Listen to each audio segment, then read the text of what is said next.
So what I wanted to show you was that beautiful little girl that you saw sleeping. This is what she has endured. This is quite a severe wombat attack. She spent 2 weeks with her dead mother. How she's alive, I don't know. But today she was sitting eating her own grass. I'm just busy cleaning out her box, so that is why I'm able to film her. But this little girl is, how she's alive is just amazing. The strength of young wombats is just unbelievable.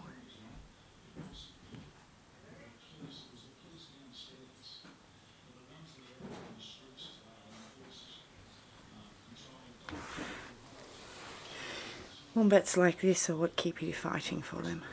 It is so worth it.